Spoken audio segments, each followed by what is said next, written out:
friend of mine suggested I come talk to you. The friend of mine, the friend of yours, his, hers, ours, theirs. So these all are called possessive pronouns in English, which indicating the possessions of something more respectively. It's slightly just a different way of showing possession. Now it's time to learn English together. That's what we're gonna do. Our method is really simple.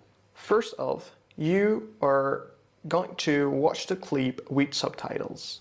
And then I'm going to teach you some most important words, expressions, idioms, phrases, vocabularies, and pronunciation tips. And finally, we will review whatever that we learned from the clip. So, if you want to understand your favorite TV movies or favorite shows or favorite series, alright, just please like the video, subscribe to the channel, and ring the bell not to lose any single video. Let's get started.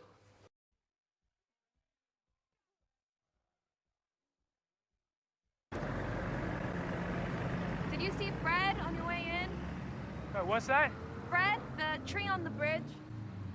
Not the main bridge, but the old one beside it, the historic 7-mile bridge. He grows right in the middle of the road. Did you see him? I can't say that I did. You know, that whole bridge is closed. You can't get to it, but big old tree just kind of pops out of nowhere. Well, that's Fred the tree. And, got a book on him, if you're interested. It's full of local color and all. It's great for tourists. I'm Charlie, by the way.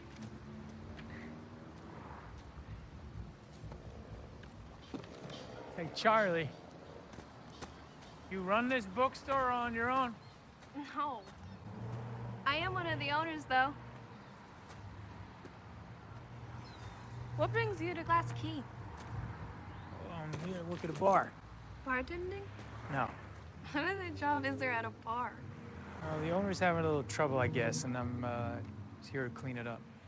That kind of sounds like the plot to a Western. Like, local townsfolk send for a hero to help clean up the rowdy saloon. You know that.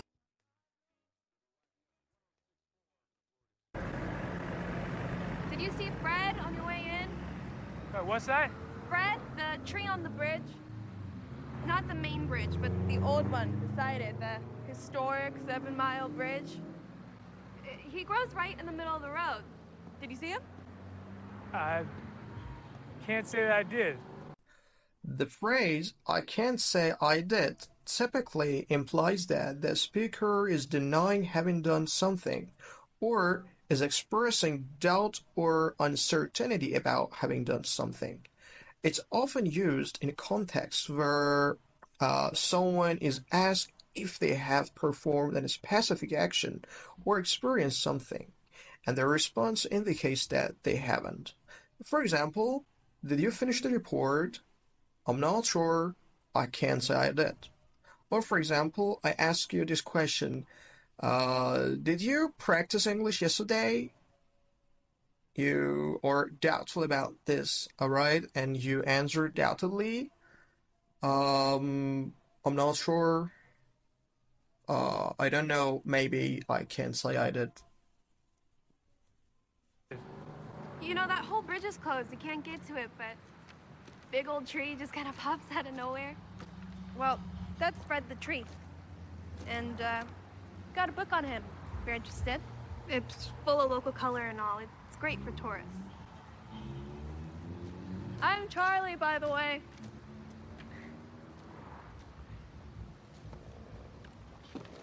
Hey, Charlie. You run this bookstore on your own? No. I am one of the owners, though.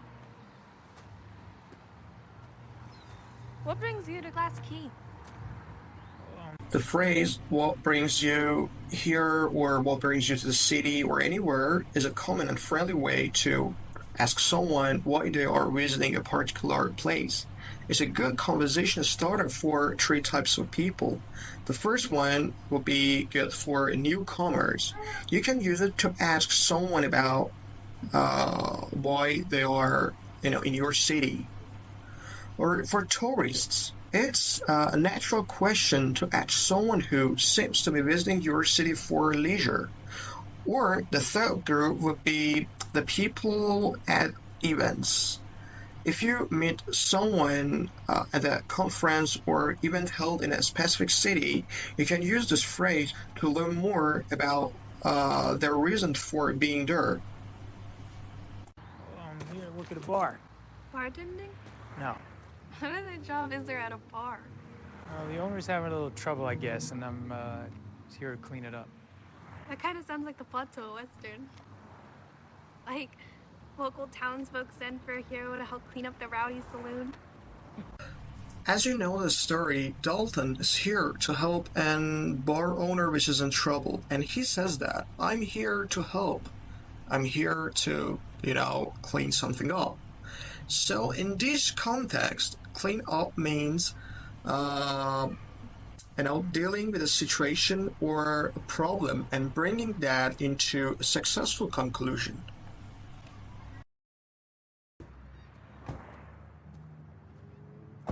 Hey, is that a good bookstore? Yeah, I like it. Yeah, it sure looked like you and that girl were having a grand time in there. Hey! Get in the car. Boss wants to have a word with you. Who's your boss? Brant. Brant. Yeah, Ben Brant. And he's waiting, so you gonna get in the car or not? I don't think so. Hey, stop! Stop! You did see that I have a fucking gun, right? Yeah, you made a pretty big point of showing it to me. Okay, so get in the fucking car. You don't understand how this works, do you? Yeah, I do. But you have a gun tucked in your waistband, so it's really not that intimidating, is it? What the fuck are you talking about? I mean, all I have to do is break your index and your middle finger, and you wouldn't be able to hold that gun. Technically, you'd be able to hold it, but you wouldn't be able to fire it. So it's really not that big of a threat, is it? Fuck this. No! Motherfucker! Fuck you! You cocksucker motherfucker! You broke my fucking finger! Ah! Ah! See what I mean? It's really painful. You're not like a piano player or anything, are you? Fuck you. You don't have a gun, too, do you? I think I left it in the car. Tell your boss if he wants to talk to me, I work at the Roadhouse and I'm there every night. Okay? And your friend is gonna need a doctor now. But the good news is there's a hospital. It's only 25 minutes away.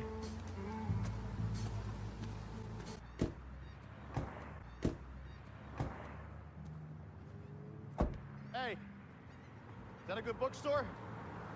Yeah, I like it. Yeah, it sure looked like you and that girl were having a grand time in there. So, as you watch the conversation, that man is telling Dalton that you like that bookstore and you have a grant time there. So, what is grant time here? Grant time is a phrase which refers to an experience that is super fun and exciting, often shared with friends or during a special event. It's all about high energy, lots of laughs, and memorable moments.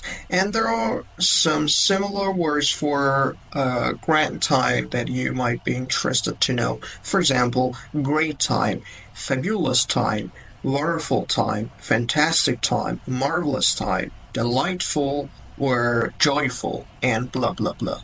Hey! Get in the car. Boss wants to have a word with you. Who's your boss? Brant. Brant. Yeah, Ben Brant. And he's waiting, so you gonna get in the car or not? I don't think so. Hey, stop! Stop! You did see that I have a fucking gun, right? Yeah, you made a pretty big point of showing it to me. Okay, so get in the fucking car. You don't understand how this works, do you? Yeah, I do. But you have a gun tucked in your waistband, so it's really not that intimidating, is it? So, to make a point of doing something simply means to do something deliberately and intentionally because you believe it is important or significant. This phrase indicates that the person takes special care or goes out of their way to ensure that a particular action is carried out, often to emphasize its importance or to set an example. So, in this context, that man has a gun and frequently tries to remind Dalton of that gun. That I have a gun, you should get in the car, you should follow my orders. And as you see, Dalton does not care and says, yeah, I see you have a gun. You made a pretty big point of showing it to me. And also says that your gun is not intimidating. So intimidating means scary, something frightening, fiery, jolting, terrifying. He wanna tell him. I mean, Dalton is going to tell that man, "You cannot freak me out with your gun." If you want to show the positions of something slightly different, you can use possessive pronouns. His, hers, yours, mine, theirs. So, for example, I can say the car of mine instead of saying my car. Or I can say the car of yours instead of saying your car. So, uh, if you want to describe an action that started in the past and is still continuing in the present or has recently stopped with an emphasis on the duration or continuous nature of the action, you can use the present perfect continuous, which is formed using the present perfect of the verb. All right, to be, has, or have been, followed by the present participle of the main verb, verb plus ing. For example, I have been teaching English. So that was an easy sample. Well, if you want to come to an absolute conclusion based on your observations, you can use this phrase, judging by something. All right, judging by something is a phrase that helps you to come to a certain conclusion or absolute conclusion based on your observations. For example, judging by your car accidents every month, you need practice driving more. Or for example, uh, judging by your low income per month, you need to work more. And I think it was easy too. So, if you want to use an expression to express the doubts of having done something, you can use I can't say I did. It's a good phrase to use. All right? You can say I can't say I did whenever that you're doubtful or you're unsure about something to answer. For example, I ask you, did you finish your project? You're doubtful to answer this question and you say, I can't say I did. So, uh, if you want to ask someone about their reason of being somber, you can use this phrase. What brings you to? What brings you to is a kind of question that helps you out to ask someone about their reason of being somber, as I said. For example, you're in a conference, meeting, or in a party, and you see someone and you ask him or her this question. What brings you to here? What brings you to this conference? What brings you to the city? And so that is so obvious. Well, clean some things up is the next one. You want to help your friend, your friend is in a trouble, and you want to help him or her to deal with problems, matters, so to clean things up. It shows that you just want to help your friend. Or you can use it in different same contexts like this. So the next one is to have a grand time. To have a grand time. We said that there are many synonyms for grand time. For example, great time, fantastic time, fabulous time, amazing time, and blah blah blah.